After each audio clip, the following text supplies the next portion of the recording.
get paid last. A company might lose a lot of money, which shrinks the bag of goodies that back the loan, or it might earn a lot of money, which grows the bag of goodies. Unless the company borrows more money, though, the lenders don't get a bigger pile of goodies. They get the same fixed payout. All of the new goodies go to the owners.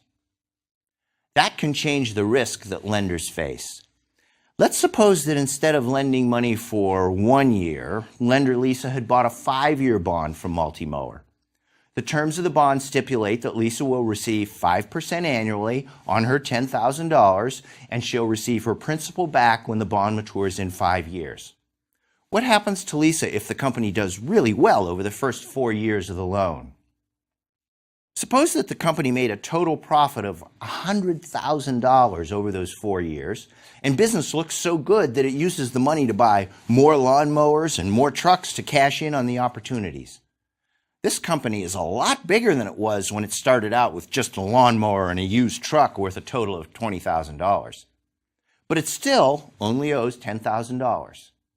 If year 5 turns out to be a bad one and the company doesn't earn anything at all, then Lisa is still going to get paid. The company has equipment that was worth $100,000 just a year ago. The odds are good it's worth way more than the $10,500 that it needs to pay Lisa's 5th year of interest and repay the loan principal.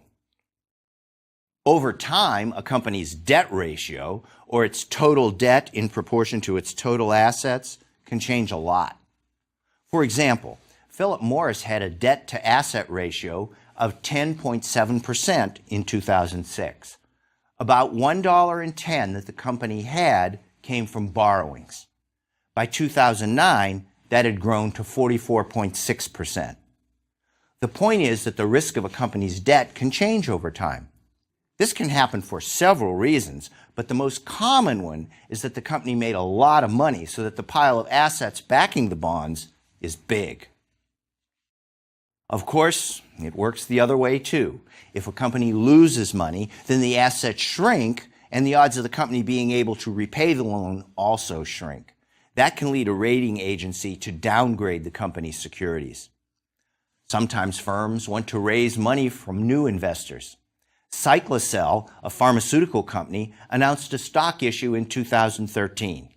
It said that it was planning to offer more than 6 million new shares to the public at $3 each. The headline of a story that ran on May 16th read, "Cyclacel announces new stock issue."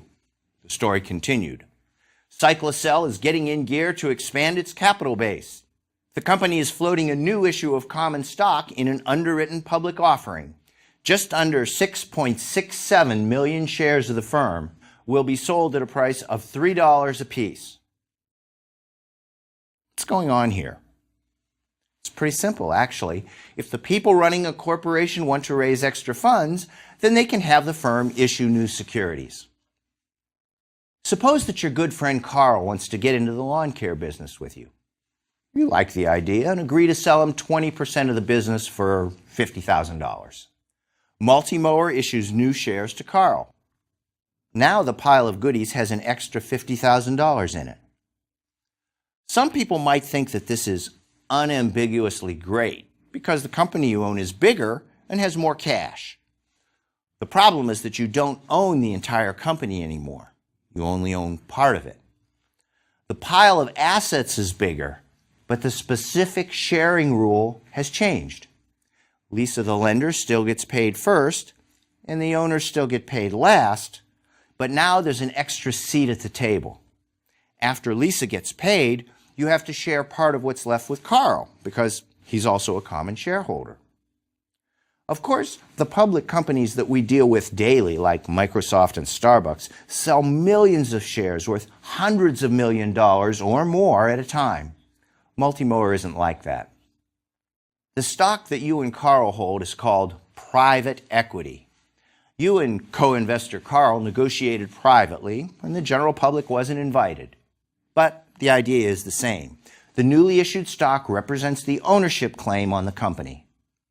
When co-investor Carl buys 20% of your company for $50,000, then the two of you effectively set a value on the entire firm. If 20% of the company is worth 50